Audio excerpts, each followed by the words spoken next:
el asunto de nuestras responsabilidades para con el cuerpo es un asunto que la Biblia toca. Y la Biblia lo toca en una perspectiva distinta. La Biblia no está interesada, la Biblia es realista, ¿me hago entender? La Biblia no está interesada en ofrecernos el elixir de la eterna juventud o de la eterna salud. Algo así como, mire, todo creyente lo que debe apuntar es jamás, nunca enfermarse, porque mire, voluntad de Dios, no, hermanos. La Biblia habla con un realismo y lo toca en una perspectiva. ¿En qué perspectiva lo toca? Lo toca en la misma perspectiva que toca los asuntos temporales, como el dinero, la familia, como el trabajo. Son dones y providencias que nos son dadas a los creyentes. ¿Para qué? ¿Para qué Dios nos da recursos, familia, trabajos? ¿Para qué los da? Le pregunto. Muy bien, para administrarlos con el fin de que Dios sea glorificado y nosotros saquemos provecho, seamos edificados. La responsabilidad del cuerpo debe mantenerse en esa perspectiva. ¿Para qué? Para que por un lado no en un mal entendimiento de la vida del espíritu pensemos que lo único que necesitamos es orar y leer la Biblia y no más, porque desde que uno ore y lea la Biblia nunca nos va a pasar nada. Bueno, bien por la vida del espíritu, pero mientras su alma ocupe este cuerpo, entonces le toca también ocuparse con la perspectiva adecuada a las cosas del cuerpo. Por eso comemos, hermanos, por eso dormimos. Pero por otro lado, la Biblia es clara en algunos textos en afirmar el gran peligro que todos corremos, y es hacer de la vida temporal, incluyendo las responsabilidades del cuerpo, un asunto casi rayando a la idolatría. Hay exageraciones. Aquellos que no prestan atención a los asuntos de su cuerpo y aquellos que toman esto como motivo de idolatría. A los unos se les debe recordar, 1 Corintios 6:20, porque habéis sido comprados por precio, glorificad pues a Dios en vuestro cuerpo y en vuestro espíritu, los cuales son de Dios. Glorificad a Dios en vuestro cuerpo y vuestro espíritu. Y a los que están muy ocupados, casi que hicieron ya un centro de su vida, a ellos quizás le pudiéramos decir, porque el ejercicio corporal para poco es provechoso, para poco con perspectiva ¿en qué? A la piedad. O sea que si usted pone en un lado la vida de piedad y lo físico, pues usted dice, no, la piedad tiene recompensa en esta vida, ¿verdad?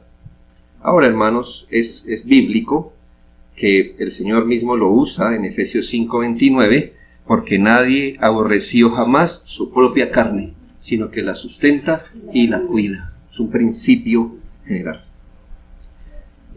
Dimos toda una explicación de muchos sermones acerca de qué es la enfermedad y cómo entenderla y cómo sacar provecho de la enfermedad. Ahora, quiero balancear esto, porque nuestro tema es este, y mi primera pregunta es, ¿puede un cristiano pecar por el descuido de sus responsabilidades con el cuerpo? Fíjense, una pregunta interesante. Si puede un cristiano pecar, si descuida sus responsabilidades para con el cuerpo.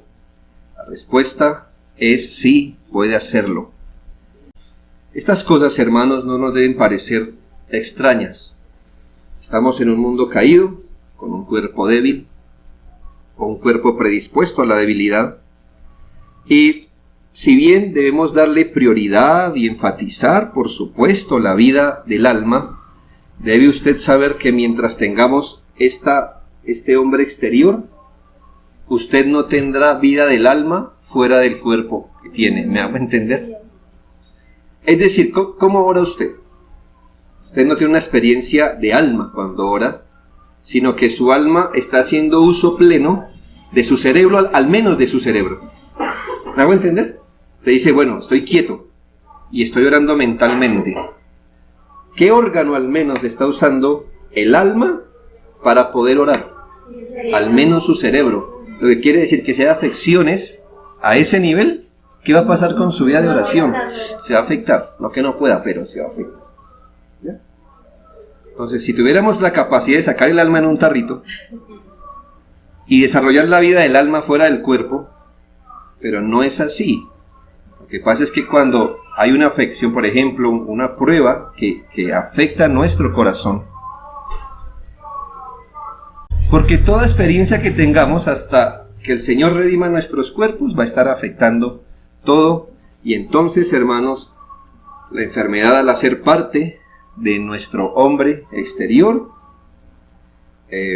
vamos a tener que lidiar con ella. No podemos decir que nada sirven los cuidados del cuerpo, y aunque está bien que no debamos sobreenfatizar y hacer de eso un todo, ¿sí?, un eje, el ídolo ahora, la gran preocupación, no, aunque no debamos hacer eso. De hecho, Dios quiso que así transcurriera nuestra humanidad. El tema del cuerpo o las responsabilidades para con el cuerpo se tocan desde el 6º mandamiento. Les recuerdo que los mandamientos, el decálogo, los 10 mandamientos, son un mero resumen. No es todo lo que usted debería saber del mandamiento, sino que es un resumen. Y así como, por ejemplo, cuando usted estudia, y esto es un asunto que sí le invito a hacer, ojalá le he invitado a estudiar el catecismo, dice para niños, pero es más de adultos que niños, ¿verdad? Usted aprende más. Dice, por ejemplo, ¿qué está incluido en el mandamiento honra a tu padre? No diría, bueno, pues honrar al papá y a la mamá, muy bien, pero hasta ahí va, no. El principio general es honrar todas nuestras autoridades. ¿Ve cómo se leen los mandamientos? La forma más general es la forma adecuada de leer los mandamientos. El 5.º mandamiento no es solamente honra a papá y mamá, pero entonces me puedo insubordinar a la ley, al profesor, al policía. No. Sino que ese mandamiento es el ejemplo básico, el resumen que nos ayuda a entender cómo se manejan las demás cosas. Cuando hablamos de no matar, algunos pueden decir, bien, pues gracias al Señor, como dijo el joven rico, todo esto lo he guardado desde mi juventud porque nunca he matado a nadie. Bien, ese es un resumen. ¿Qué está resumiendo el mandamiento no matar? La preservación y el cuidado de la vida mía y la de los demás. ¿Ya? Es el principio. Y como es el principio grande, pues no matamos. Pero hay un principio grande y es la preservación de la vida. Es decir, la ley moral exige que la vida sea estimada, que nosotros tengamos un valor por la vida, preservada, guardada, defendida. No solo la nuestra, sino la de otros. Thomas Watson, en ese famoso libro que corre entre nosotros, Los 10 Mandamientos de Thomas Watson, habla de una de las implicaciones del 6.º mandamiento.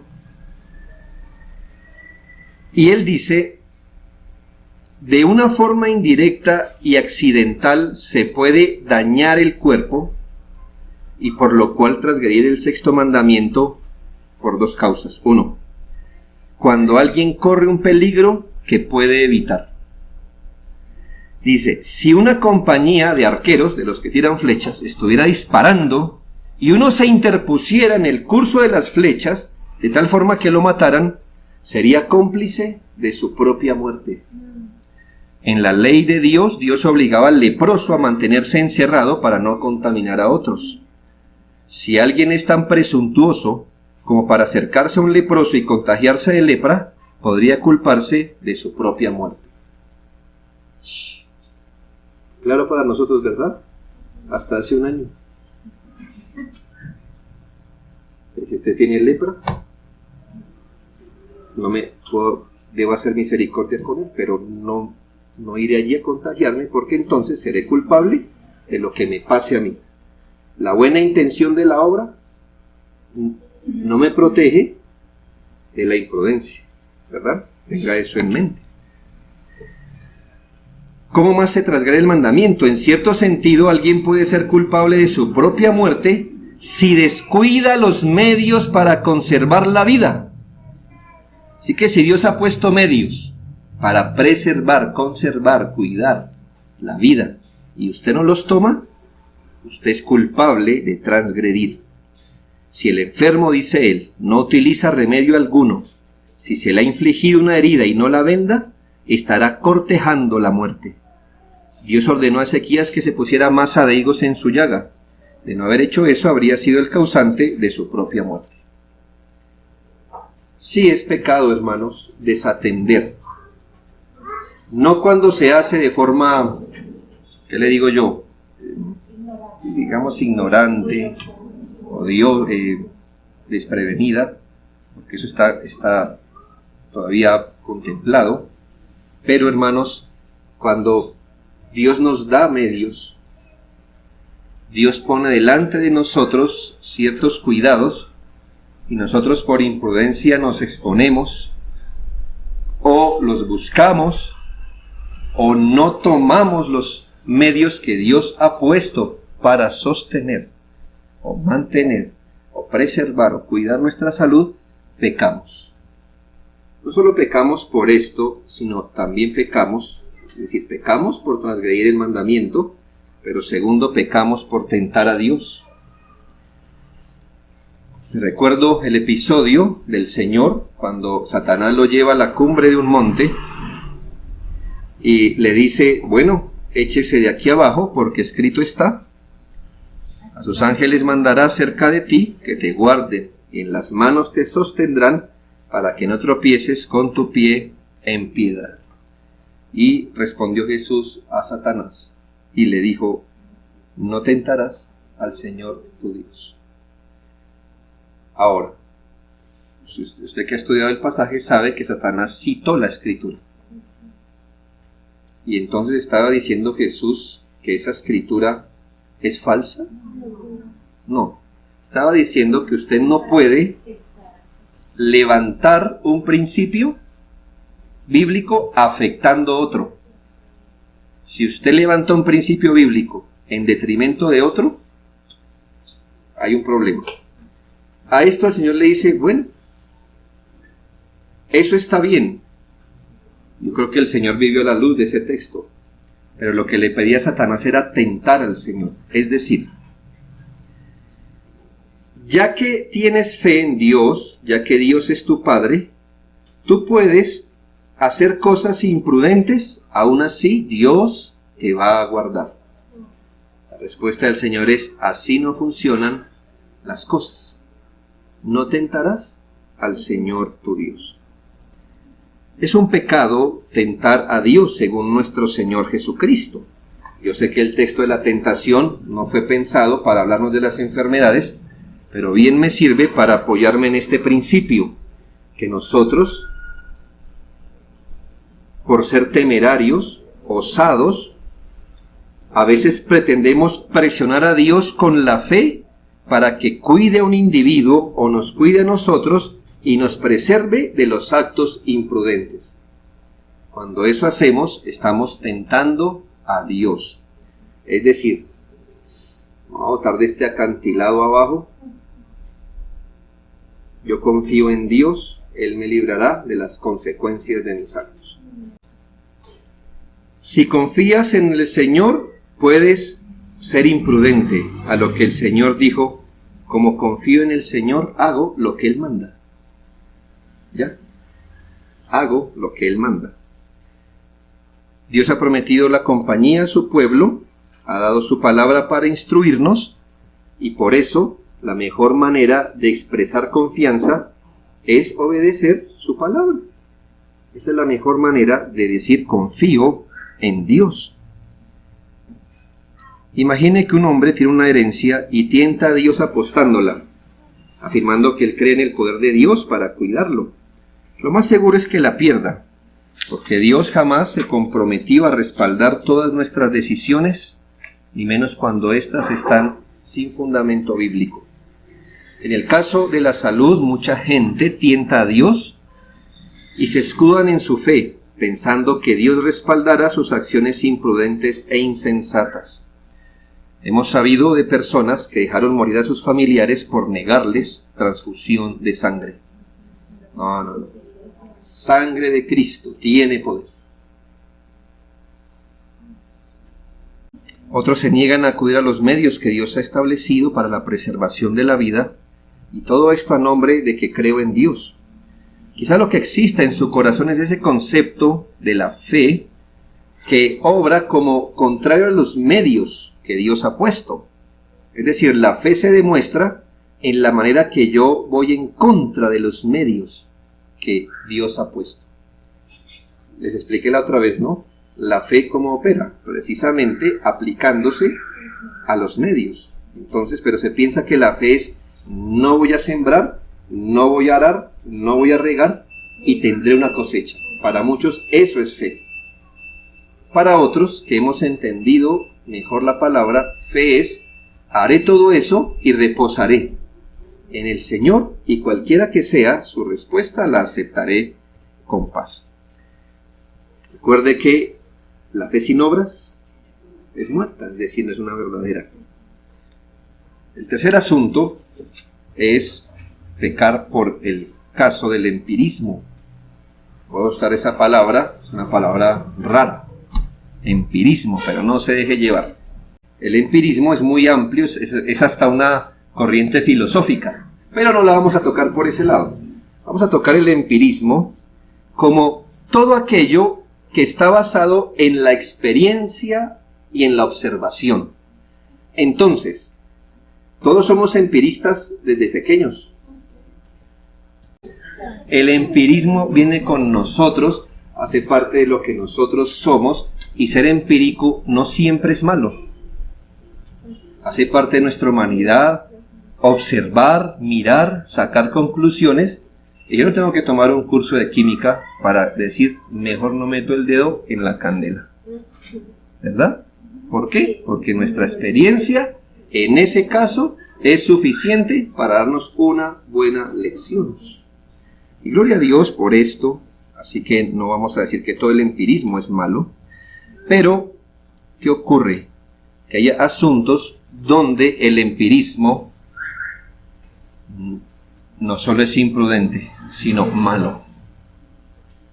Lo que pasa con nosotros es que solemos tomar nuestra experiencia personal, sea que la cosa nos haya funcionado o no, y entonces la hacemos un principio universal.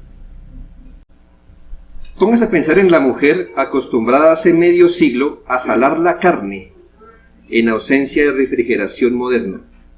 ¿Por qué se salaba la carne? No había refrigeración, entonces usted la preservaba, usted así la guardaba intacta. Entonces, hace 50 años, quizá en el campo, eso era la costumbre.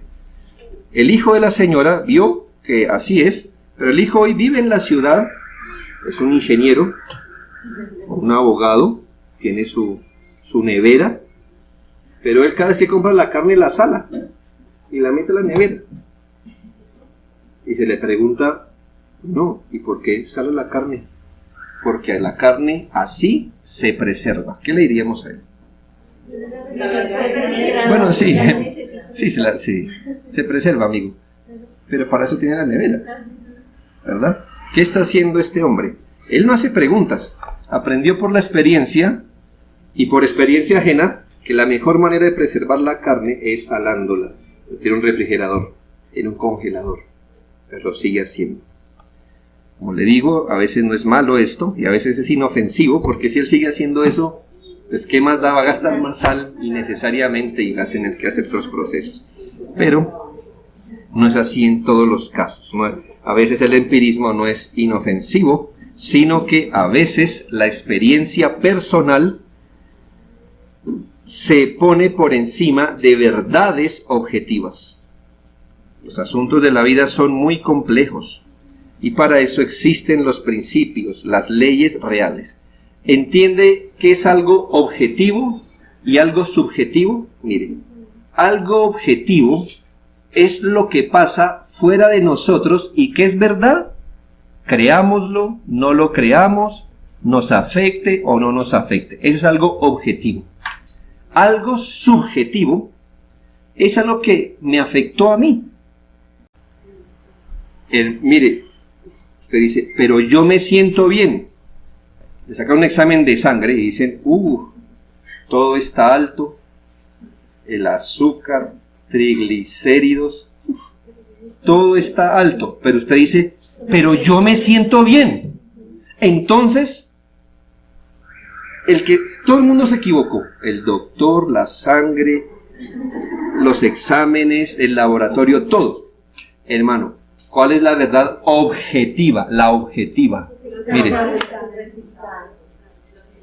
eso es lo que hay en usted. Que si le sirve, que si no le sirve, que si está de acuerdo, que si no. Eso es lo que hay en usted. El cómo se siente, eso ya es una verdad subjetiva. ¿Ya? Lo feo del empirismo se empieza a enredar cuando usted hace una verdad subjetiva la verdad objetiva y dice esto es bien o esto es así para todos. El empirismo a veces nos saca de problemas menores de salud, hermanos, porque nuestro cuerpo a veces se afecta de cosas grandes o pequeñas. Y en las cosas pequeñas a veces el empirismo funciona. Me duele el estómago, tome agua con limón, tome agüita no sé qué, tómeselo así, tome caliente no sé qué. Pero hermanos, no siempre pasa así. La verdad es que las experiencias personales no pueden convertirse en un principio general. Para eso Dios nos dio su palabra, el sentido común santificado, para que logremos reconocer cuáles son los principios generales que nos están rigiendo, o cómo Dios nos rige en principios generales. Los hijos de Dios debemos tener sabiduría y humildad para hacer preguntas.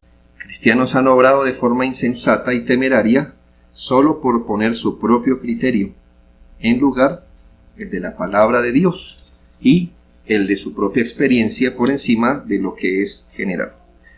Bien, ¿qué podemos aprender ampliando la aplicación del sexto mandamiento? Y aquí es donde vamos a leer, hermanos, todos los textos que leí. Mire cómo trata este mandamiento el catecismo. ¿Cuáles son los deberes que se exigen en el sexto mandamiento? Los deberes que se exigen en el sexto mandamiento son todas las consideraciones cuidadosas y legítimos esfuerzos para preservar la vida de nosotros mismos y la de otros.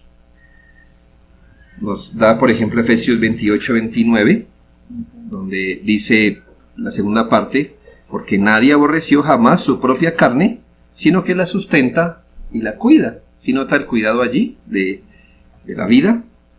Primera de Reyes 18:4, porque cuando Jezabel destruía a los profetas de Jehová, Abdías tomó a 100 profetas y los escondió de 50 en 50 en cuevas y los sustentó con pan y agua. ¿Qué vemos que hizo este hombre de Dios? Preservó la vida de otros. Reconociendo que la raíz del homicidio en cualquier sentido es espiritual, el mandamiento exige que podamos resistir todos los pensamientos y motivaciones, que subyuguemos todas las pasiones y evitemos todas las ocasiones, tentaciones y prácticas que tiendan a quitar injustamente la vida de alguien, negándonos a la justa defensa contra la violencia de la que son víctimas. Jeremías 26:15, mas sabed de cierto que si me matáis, sangre inocente echaréis sobre vosotros. Hechos 23, en todos esos textos. Venido el día, algunos de los judíos tomaron un complot y se juramentaron bajo maldición, diciendo que no comerían ni beberían hasta que hubieran dado muerte a Pablo. Mas el hijo de la hermana de Pablo, oyendo hablar de esta trampa, de la celada, fue y entró en la fortaleza y dio aviso a Pablo. A este hombre, aprehendido por los judíos y que iban ellos a matarlo, liberé yo acudiendo con la tropa, habiendo sabido que era ciudadano romano. ¿Cómo actuó este niño? Pues en consonancia. Dice, él no dijo, pues a mí no me van a matar, más bien que yo me quedo callado. Dijo, no. Él supo y dio aviso y así preservó la vida de Pablo, y lo mismo hizo el tribuno cuando lo llevó, custodió la vida de Pablo. Efesios 4:26, airaos pero no pequéis, No se ponga el sol sobre vuestro enojo, ni deis lugar al diablo. Si usted se enoja, está yendo sobre el principio que resulta en homicidio. La ira es la mamá del homicidio, por decirlo así. Deuteronomio 22:8, cuando edifiques casa nueva, harás pretil en tu terrado, una baranda, para que no eches culpa de sangre sobre tu casa si de él cayera alguno. Ya hemos hablado de ese texto, de las responsabilidades, de que si usted no hace lo posible para preservar la vida del otro, usted está pecando. Así que por eso le colocamos baranda a las terrazas. Salmo 82:4. Librad al afligido y al necesitado, librado de la mano de los impíos. Proverbios 24:11. Libra a los que son llevados a la muerte, salva a los que están en peligro de muerte, porque si dijeres, ciertamente no lo supimos, ¿acaso no lo entenderá el que pesa los corazones? El que mira por tu alma, él lo conocerá y dará al hombre según sus obras. Ahora, si la disciplina bíblica libra de la muerte, ya entendemos que Dios enseñe. Por otra parte, tuvimos a nuestros padres terrenales que nos disciplinaban y los venerábamos. ¿Por qué no obedeceremos mucho mejor al Padre de los Espíritus y viviremos? Si usted quiere preservar la vida de su hijo, lo disciplina. Es una forma de preservarle la vida, él lo sabía, ¿no? Pero, dice el catecismo, debemos hacer un uso sabio de la comida, bebida, medicamentos, el sueño, el trabajo y las recreaciones. Proverbios 25, 16 y 27. ¿Hallaste miel? Come, ¿qué? ¿Hallaste miel? ¿Qué? ¿Come hasta la diabetes? No, lo que te basta. No seas que hastiado de ella, vomites. Comer mucha miel no es bueno. El buscar la propia gloria es gloria. 1 Timoteo 5:23. Aquí un poco de empirismo del apóstol. Ya no bebas agua, usa un poco de vino, por caso de tu estómago y tus frecuentes enfermedades. Isaías 38. Y había dicho Isaías, tomen masa de higos y póngala en la llaga y sanará. Eclesiastés 5, dulce es el sueño del trabajador, coma mucho, coma poco, pero al rico no le deja dormir la abundancia. Segunda Tesalonicenses 3:10, porque también cuando estábamos con vosotros os ordenábamos esto, si alguno no quiere trabajar, tampoco coma. A los tales mandamos y exhortamos por nuestro Señor Jesucristo que trabajando sosegadamente coman su propio pan. Proverbios 16:26, el alma del que trabaja para sí, porque su boca le estimula. Que es lícito comer fruto de su trabajo, es cierto, con moderación. Eclesiastés 3, tiempo de llorar, tiempo de reír, tiempo de endechar, tiempo de bailar. Todo lo hizo hermoso en su tiempo y ha puesto eternidad en el corazón de ellos, sin que alcance el hombre a entender la obra que ha hecho Dios desde el principio hasta el fin. Así que estos textos se nos habla de la moderación, de la temperanza, la medida de cuánto come, no es que tanto le cabe a su estómago, ¿ya? Pero tampoco es ser tacaño, ¿verdad? Hay una medida de disfrute, pero en su medida. No tanto que enferme, pero si trabaja todo el día, según el texto, pues coma de lo que... Por favor, coma de lo que tiene. No le dé miedo llevarse bocado a la boca, es su trabajo. Coma su propio pan, es que usted se lo ganó. Con la ayuda de Dios, por supuesto, ¿verdad? Lo ganó. Nuestra responsabilidad es para con el prójimo, según el 7º mandamiento, incluye confortar, socorrer a los afligidos, protegerlos y defender a los inocentes. Tesalonicenses, también os rogamos, hermanos, que amonestéis a los ociosos, que alentéis a los de poco ánimo, que sostengáis a los débiles, que seáis pacientes para con todos. Job 31, si he visto que pereciera alguno sin vestido y al menesteroso sin abrigo, si no me bendijeron sus lomos y del vellón de mis ovejas se calentaron. Job está haciendo una remembranza y dice, si yo he fallado en todo esto, que el Señor me castigue. Es un hombre que vivía para suplir quizás su medida, las necesidades de otros. Mateo 25, tuve hambre, me diste de comer, tuve sed, me diste de beber, fui forastero, me recogiste, estuve desnudo, me cubriste, enfermo y me visitasteis, en la cárcel y vinisteis a mí. Proverbios 31, Abre tu boca por el malo en el juicio de todos los desvalidos. Abre tu boca por el mudo en el juicio de todos los desvalidos. Abre tu boca, juzga con justicia, defiende la causa del pobre. Mire el principio: cuidar nuestra vida, preservar la de los demás, aun su propia honra si es necesario. Pregunta 136. ¿Cuáles son los pecados que se prohíben en el sexto mandamiento? Los pecados que se prohíben son toda forma de quitarse la vida a sí mismo o la de otros. Y aquí, hermanos, estamos hablando de asuntos propiamente directos, que le digo yo, intencionales, y con esa intención como de no prestarle atención a la vida. Porque, hermanos, he encontrado que a veces se toman textos como estos y se les da un significado completamente exagerado, y entonces uno se preguntaría a esa altura cómo vivir aquí. Uno dice, no voy a tomar esto, pues porque esto está preparado así, ¿sabes? Pero no como esto porque esto está con tales cosas, y no esto porque esto y lo otro, y no.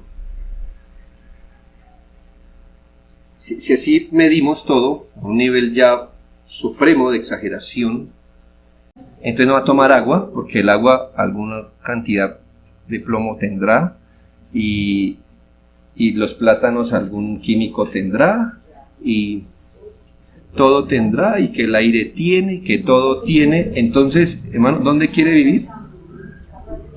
Estamos hablando de pecado, de cuando usted por liviandad y con temeridad no atiende los dictados de Dios para preservar su vida. Ahora, ¿qué se prohíbe? Toda forma de quitarse la vida o la de otros. Hechos 16, mas Pablo clamó a gran voz diciendo, no te hagas ningún mal, pues todos estamos aquí. Él detuvo un suicidio. Génesis 9, el que derrama sangre de hombre, por el hombre de su sangre será derramada, porque a imagen de Dios es hecho el hombre.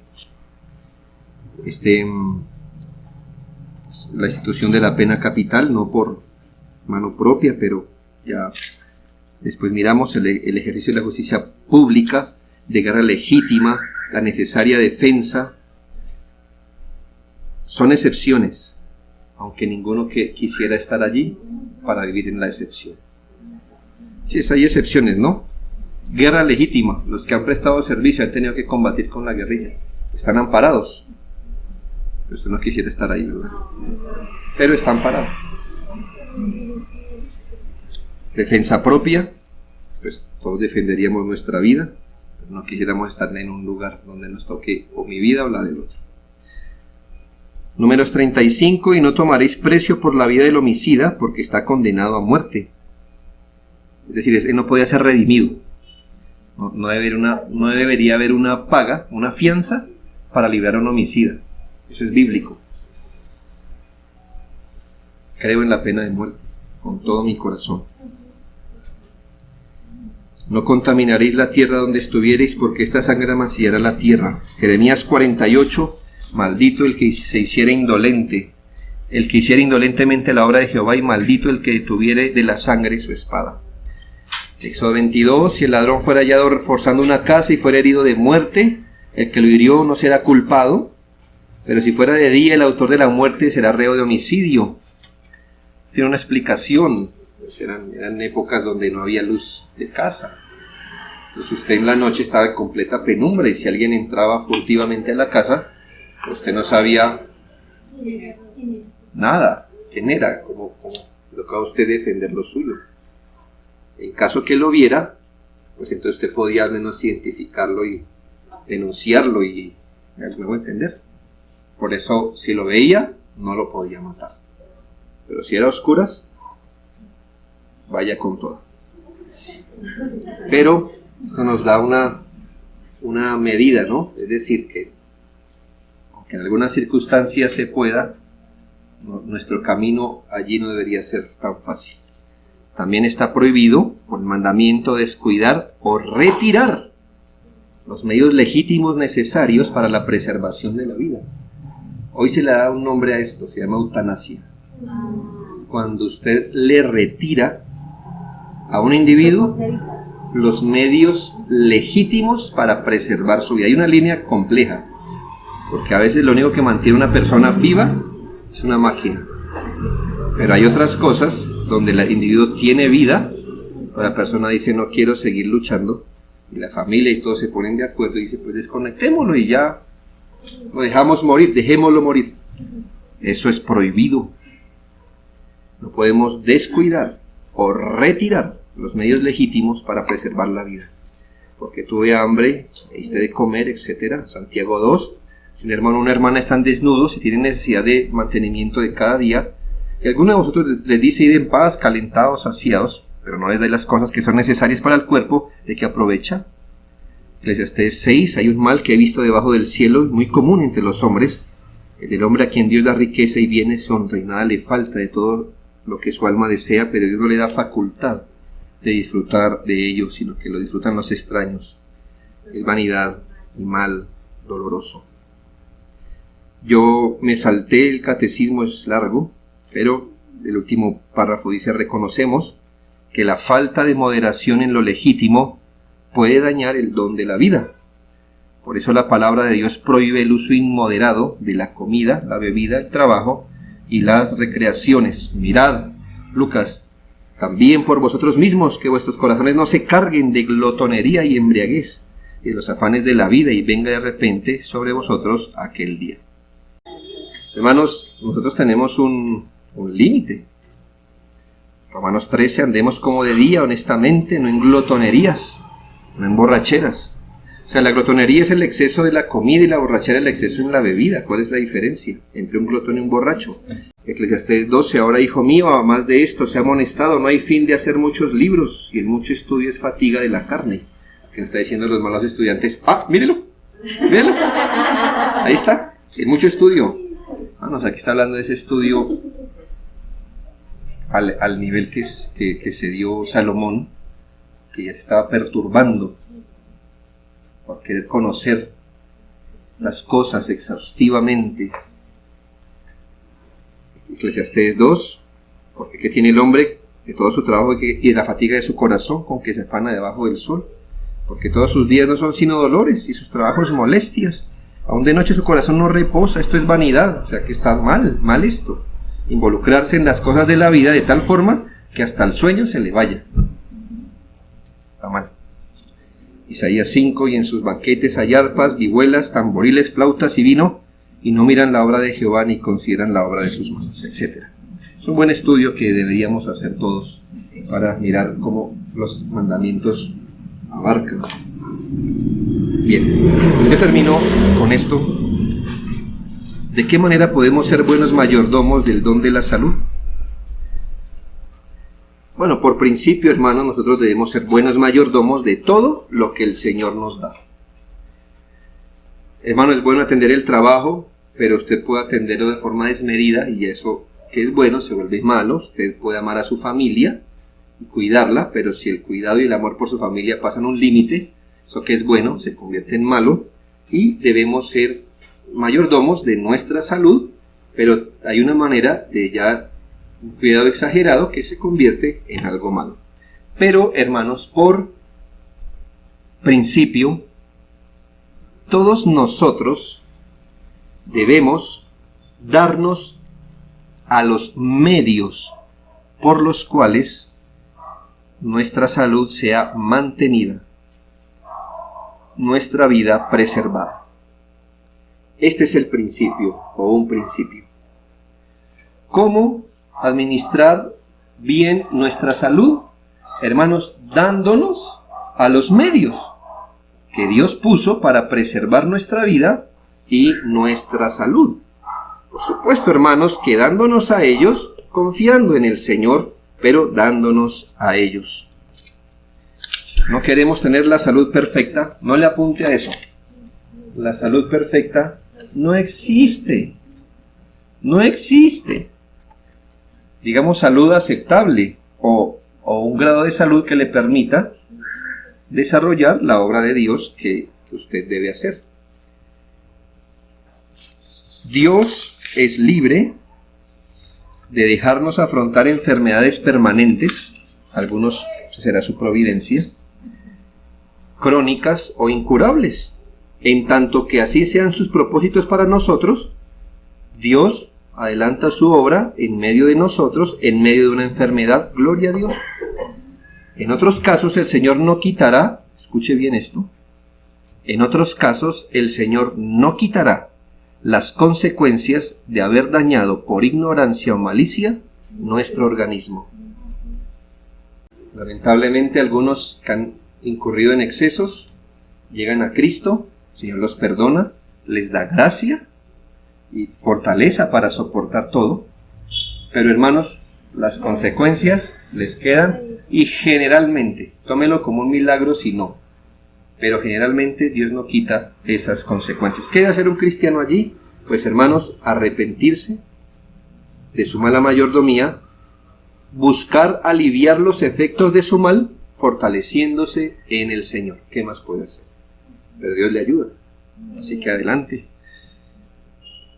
El aguijón no le será removido, pero se le dará gracia para soportar estas cosas. En lo posible la persona tiene que arrepentirse de haber dañado su cuerpo.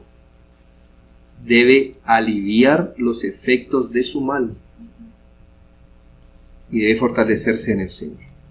Pero en general, y mientras el hombre exterior se deteriora, como consecuencia de tener un cuerpo frágil en un mundo adverso, el creyente debe andar en ese equilibrio bíblico de cuidar ese don razonablemente. ¿Cómo cuida de todos los dones? Razonablemente. Son dones con los que servimos a Dios y reconocemos los medios que Dios ha provisto, en mayor o menor grado, para aliviar o ayudar nuestra salud. Hablamos de la alimentación, del sueño, rutinas saludables, de prevenciones.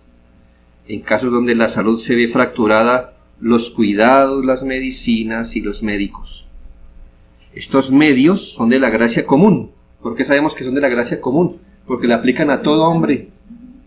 Si un no cristiano se cuida en su salud, va a tener mejor salud. No importa si es cristiano o adventista, es un don de la gracia común. Está al acceso de todos. Estos medios, al ser de la gracia común, se aplican independientemente de la fe, pero en nuestro caso los usamos en la voluntad del Señor. Hay asuntos comunes que nos afectan a todos. Los creyentes que tenemos el privilegio de conocer la Escritura, no deberíamos tener ningún conflicto en aplicarnos a los medios que Dios nos ha dado. ¿Qué conflicto tiene? Es decir, algunos tienen un conflicto con que le toque trabajar. Digo, no, es que eso es falta de fe. Eso es falta de fe trabajar, porque Dios es mi sustentador. No, ¿verdad? Dicen, no, es el medio, y gloria a Dios, si nos gusta trabajar, me imagino que el que desarrolla sus capacidades y dones, pues le gusta. Y mire que no tenemos problema con esto. Pero ¿por qué, hermanos? Los creyentes a veces no usamos los cuidados preventivos y curativos de los médicos, medicinas y tratamientos de forma razonable. Es una gracia enorme que Dios en su gracia común haya dotado a parte de la humanidad que se preparan en diferentes ramas del saber y que enriquecen la humanidad. Qué bueno. Gente invierte recursos y tiempo. Dios le da los recursos y el tiempo y el intelecto para saber cosas más profesionalmente. Pero hermanos, también Dios quiso que haya médicos, cirujanos, que son un don de la gracia común entre nosotros. Hermanos, es un don de la gracia común. Dios ha hecho buenas cosas. Como en todo, hermanos, como usted encontrará el mecánico deshonesto, el abogado deshonesto, el ingeniero deshonesto, encontrará el médico deshonesto. Pero en sí, hermanos, en sí, no deberíamos cargar esa prevención sobre los dones que Dios nos da. ¿Es pecado de incredulidad tomar un medicamento o darse un tratamiento? Por supuesto que no. El caso de Asa, que nos cuenta la Biblia, Su pecado no fue ir al médico, sino fue ir al médico en sustitución o por poner su fe en él y no en Dios. No por ir al médico. Debemos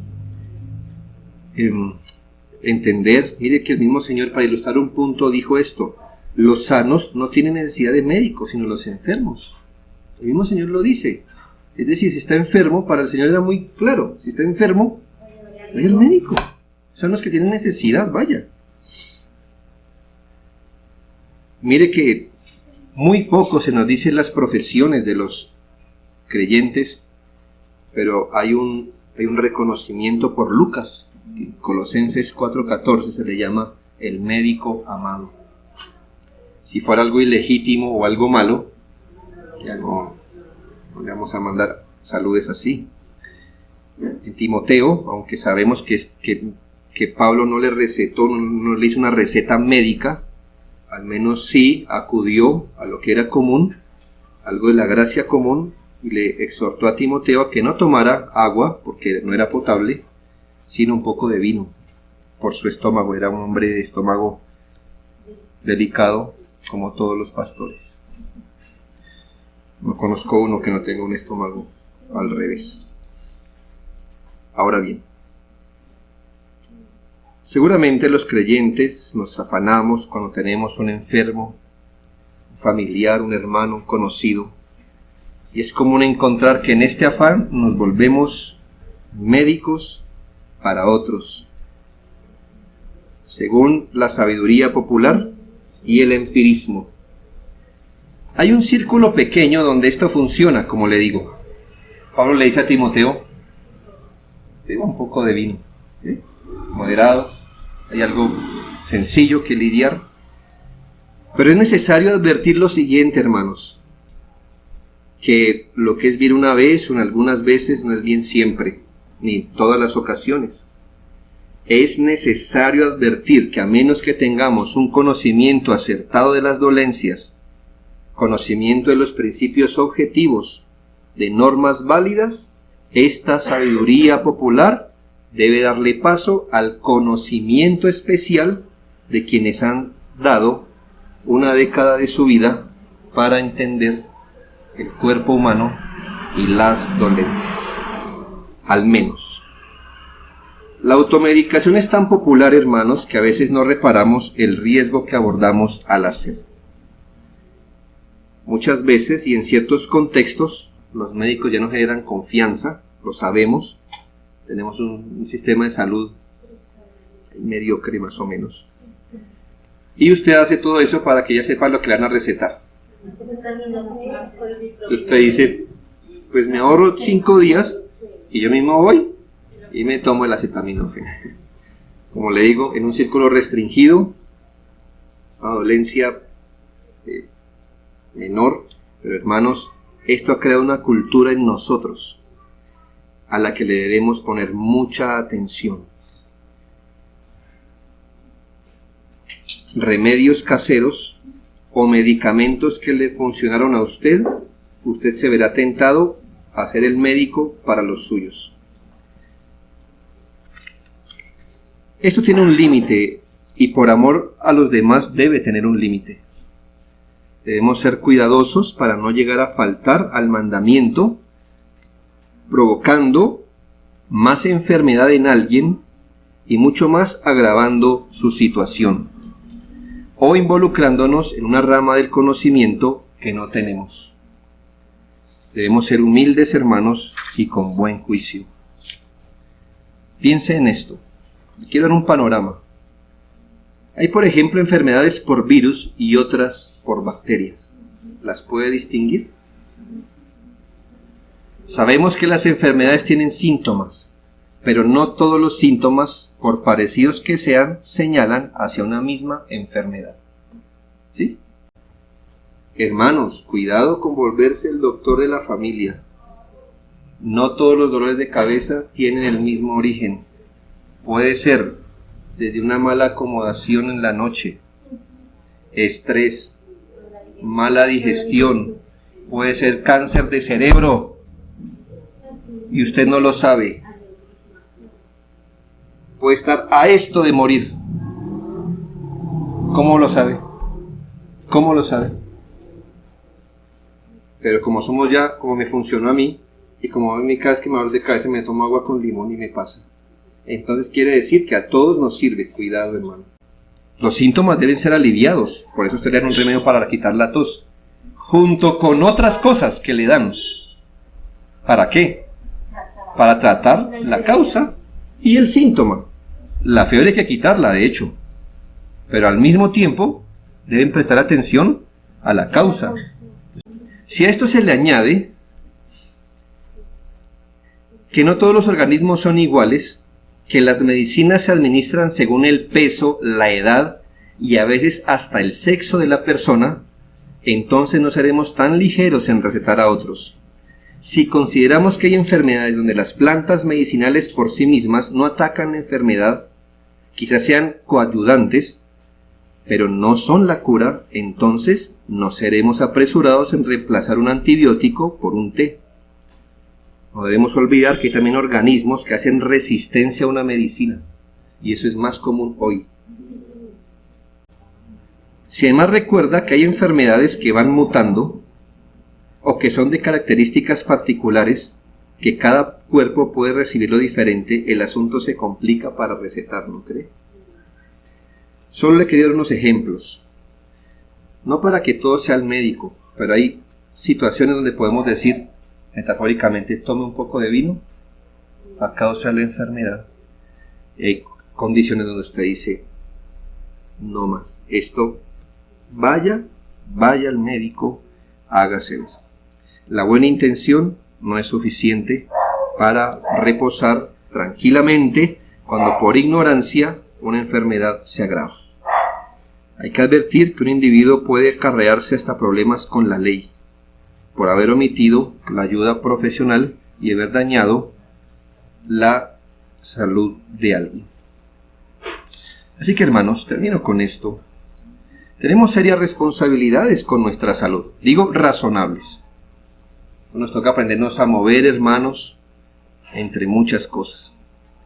Jamás minimicemos el cuidado que tenemos del cuerpo, porque aunque comer y vestir no sea lo principal, aún así el Señor sabe que de esas cosas tenemos necesidad.